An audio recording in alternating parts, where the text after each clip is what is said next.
See, this is a history that a lot of our people are unaware of. How pretty much all nationalities, all nations, pretty much have had a hand in slavery and our captivity and degradation and rape, brutalization. Pretty much all nationalities have had a hand in the destruction of our people. And I'm talking about more than 1,000 years ago, this has been going on. And fast forward today, 2023, going into 2024, this is a dark history that no one wants to really own up to. It's water under the bridge. That's how a lot of people view what happened to our people. But us, as Israelites, we shouldn't get Christianized and forget about what happened to our people, the so-called small hats who run around this earth and claim your nationality. They say never again. They have museums about what happened to them in the Holocaust. They make movies about it. Jacob the Liar, Schindler's List, Defiance. Great movies, by the way. I'm not going to front and say they're not good movies. They're good movies. But the point I'm trying to make is that they never forget what happened to them. And they claim your nationality. They have your nationality. And you get Christianized and hypnotized and stupid, and you don't want to remember your history and what these people did to you. And guess what? The Most High, the Heavenly Father, who considers you the apple of his eye, he doesn't want you to forget either. And he prophesies through the prophets, or speaks through the prophets, and lets you know that you have enemies today, current, and that they will be judged according to the Bible. And a lot of you don't want to hear that. You don't want to hear that your enemies will be judged according to the Bible. But you know what? You have to get out of that mindset, because we're in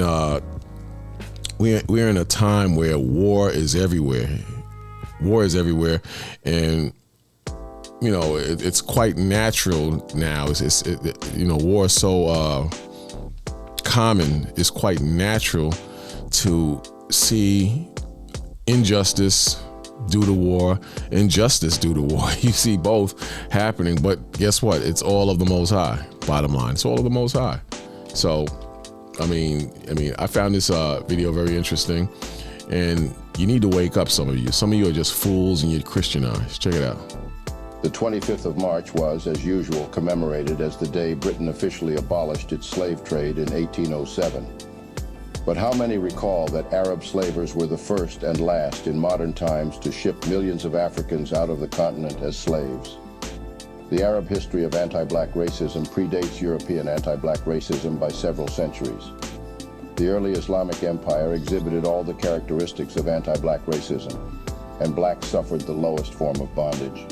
Europeans took photographs of chained black African slaves in Arab slave trading vessels on the east coast of Africa in the 1880s.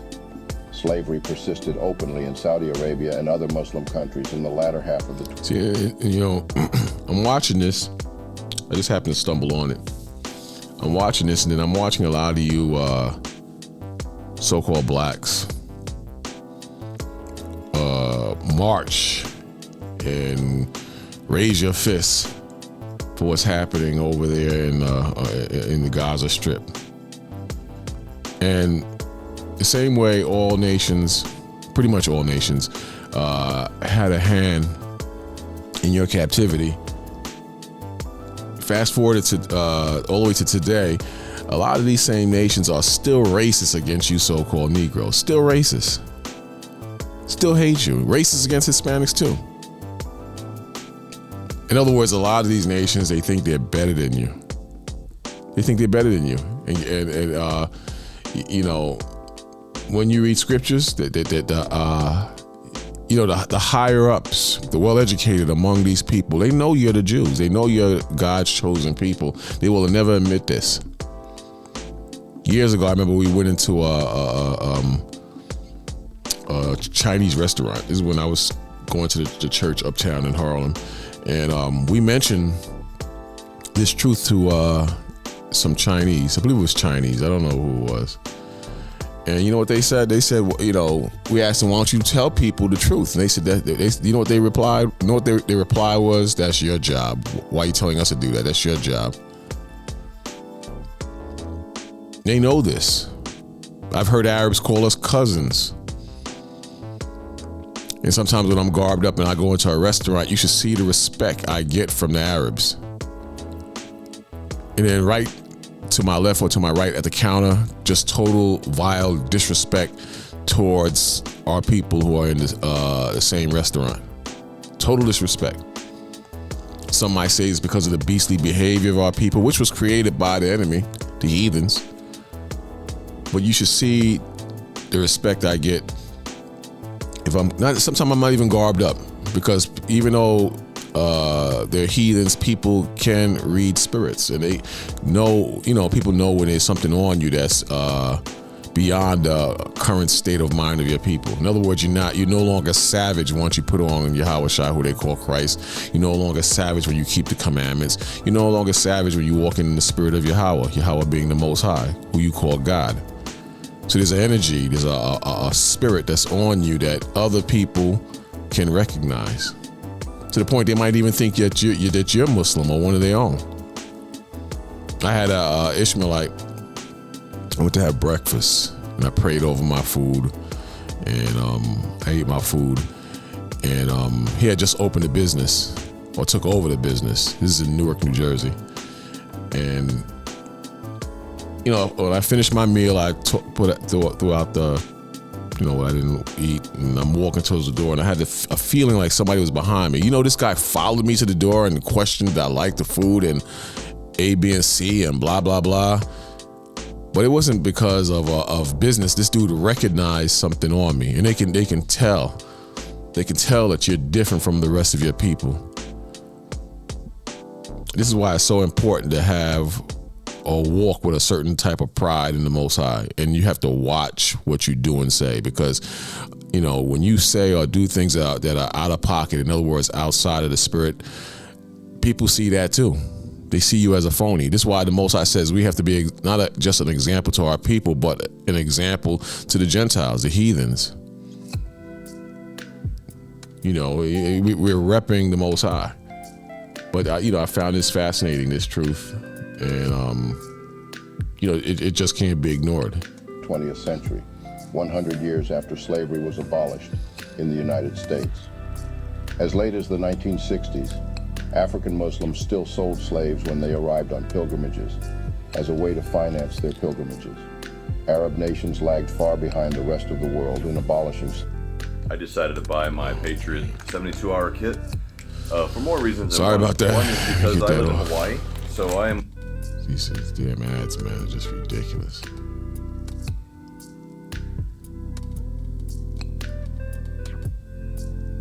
(1962), United Arab Emirates in 1963, Oman in 1970.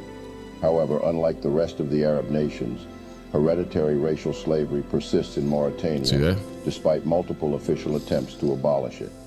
In 1981, by presidential decree, Mauritania became the last country in the world to abolish slavery, but no criminal laws were passed to enforce the ban. Under international pressure in 2007, the Mauritanian government passed a law allowing slaveholders to be persecuted. However, that law has rarely been enforced. I wonder, do they enslave their own people? I wonder, does the Quran say you can enslave all people, or do they just enslave black people? Because some of those are Hamites. You know, they had Ishmael, the so-called Arabs, have a history of enslaving African women and men, whoring them out. How is that justified in the Quran, the same very Quran they read? And some of this is not too long ago. You know, these vile and heinous acts are not even too far ago. Too long ago, sorry. But how do they justify that with the Quran? This is what they was getting on Farrakhan about. Or Farrakhan was getting on them about. Sorry. I think vice versa too. At some point, they was getting on Farrakhan. Far more anti-slavery human rights activists have been prosecuted than the handful of Mauritanian white masters. In addition, slavers are offered compensation for freeing the enslaved, while the victims of the brutality are offered nothing. In 2015, under international and some domestic mobilization pressure. 2015. They don't show you this in the media on a regular basis. 2015. The Mauritanian government created 3 special courts to prosecute slavery, but so far they have only tried very few. Look at these guys. This is Abib, Abdul, the same people that's in the corner store. These are the same people that's in the corner store. Look at them. The same ones that you are rallying for in the streets. You want to rally? Go ahead and rally. I'm just going to sit back and watch. To me, it's the judgment of the Most High. It helps bring down Babylon. It helps expose the same Arab nations and Ishmael and the sellouts to the American dollar, like the Saudis. In my opinion, the Saudis are sellouts, but it helps expose them. But look, these are the same damn people in features. You can't tell the difference between them and the dudes at the corner store, the chicken shack, or whatever business is in America that you may purchase something from. You better start waking up, because you get this Christian spirit, this soft, flimsy spirit that's on you. It's killing you. It's killing you, and it's not of God or Christ. It's not. And it's killing you. And you look stupid as hell at the same time. Few cases. However, that's just not all about this. And look at this one. Unique sect of slavery. This could be Ham, it could be Israel. We don't know, but the point is, do you think they give a damn if they snatch up this child or your child? They don't give a damn. Or in terms of respect, even in this country, you think they respect this child more than yours, or vice versa? The Arab slavers, at some point in history, driven outrageously by their odd ambition for economic power and human control, had their African male captives subjected to unimaginable suffering and exploitation. Castration. Yes, you heard correctly. Now, it is of utmost importance to note that what you are about to hear might seem like comparing which, between 2 evils, is better. It does not detract from the fact that the trade in human beings was unspeakably hideous. In the Americas, slaves were allowed to marry, though their children could be sold off like puppies right before their eyes. Yep. But what happened to the blacks enslaved by the Arabs? Arabs castrated African slaves. Thus, they could not reproduce their kinds to multiply and replenish the earth. Welcome to yet another video segment.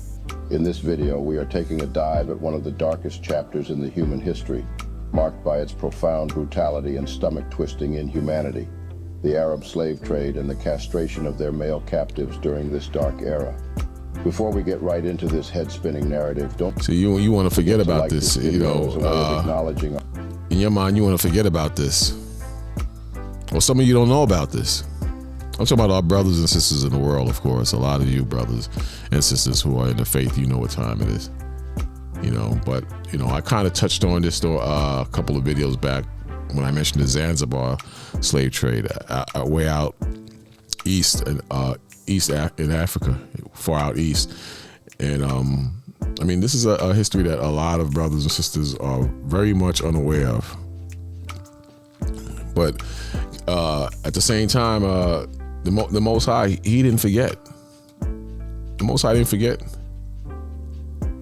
No, he did not. And you so-called Negroes, you shouldn't forget. You shouldn't forget at the same time. This is Psalms 83 and the second verse on through. We touched on this the other day. I didn't get a chance to go deep into it, but it's very clear. And just because you want to be weak and have that lovey-dovey Christian spirit and totally ignore the truth because you're too lazy, you're too broken up, you're too destroyed mentally, and you choose to forget, doesn't mean the Most High forgotten. And the readers of Scripture who have understanding, it doesn't mean that they should forget, and you shouldn't shame them into forgetting. You know, where's your pride? Where's your sense of balance and justice and decency and spiritual judgment that the Most High justifies what's coming? I don't understand sometimes, but it says, Psalms 83, it says, "For lo, thy enemies make a tumult, and they that hate thee have lifted up the head." We touched on this last week. It says, "They have taken crafty counsel against thy people," who are the Most High's people, the Israelites, "and consulted against thy hidden ones. They have said, Come and let us cut them off from being a nation, that the name of Israel," that the name of Israel may be no more in remembrance, meaning totally destroy you physically and spiritually. Today, you're physically here. They can't destroy you physically, because we know in the book of Jeremiah, I think it's 31:35, the Most High speaks in terms of your seed would be here forever, because you're the chosen people of the Most High. But the heathens, they think that they can totally eradicate, and erase you from this earth, which is not possible when you read the Most High's judgment. 5th verse says, "For they have consulted together with one consent. They are confederate against thee." Who is it they? The heathens. Check it out. I'm just going to touch on two main ones right here in the 6th verse. It says the tabernacle of Edom, which is the so-called white race, and the Ishmaelites. See? And the Ishmaelites. Who are the Ishmaelites? The Arabs. The Arabs are the Ishmaelites. Then you got Moab and the Hagarenes and so on and so forth. I'm not going to really touch on those. I just want you to mainly focus on what's here in the 6th verse, the Edomites and the Ishmaelites, because those are the ones that's mainly recorded in history that we don't look into. We have forgotten, and we think that God has forgotten it. But there's a judgment coming to them. You understand? There's a judgment coming. There's no doubt about it. So the Most High, he didn't forget this, man. He didn't forget this. But a lot of you so-called Negroes, you have forgotten it. You've forgotten it. And there's a judgment. Believe it or not, there's a judgment in regards to that. He that leadeth into captivity shall go into captivity. Jeremiah 16:16 about those who devour the Most High's people, they will be devoured. Then a lot of you are in the mindset of, well, that was 1,000 years ago, or 400 years ago, 500 years ago, the Most High has changed, and their children are here. Now the Most High going to destroy and judge their children, just like what our forefathers did thousands and thousands of years ago, 2,000 years ago, or 500 years ago. We're punishing for the crimes of our forefathers. You think that Ishmael and Edom, the so-called Arabs and the so-called white man, they're not going to be punished for the crimes of their forefathers as well? It is not the difference of religions which is causing this conflict. The state of Israel does not represent all Jews, and certainly does not represent the Jewish religion. According to Jewish religion, all of this is criminal. All of this is forbidden.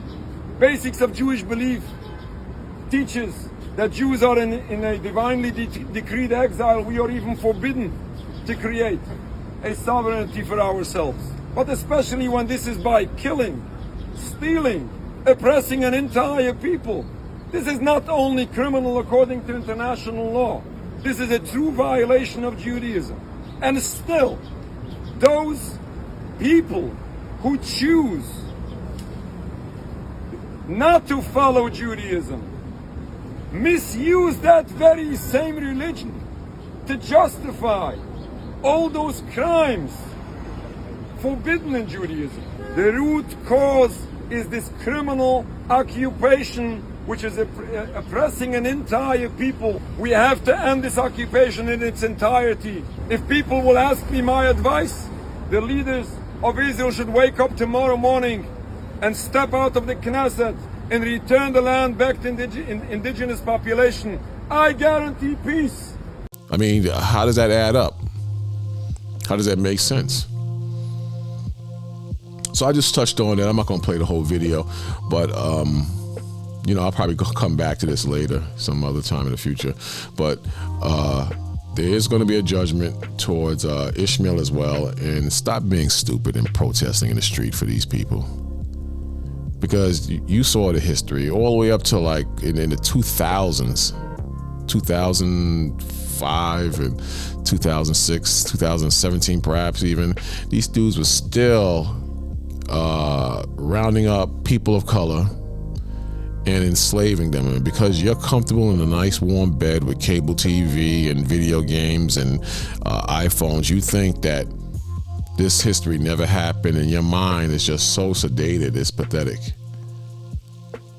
You become comfortable and soft. I'm talking about you brothers and sisters who are outside of the faith, who don't know your true history, who don't know the history of your enemies, and don't realize you have enemies. But you've turned comfortable and soft and stupid in the gifts that come from the heathens that you purchase in line and fatten their pockets with. But I'm just saying that's how I see it, and that's what it is. I'm out.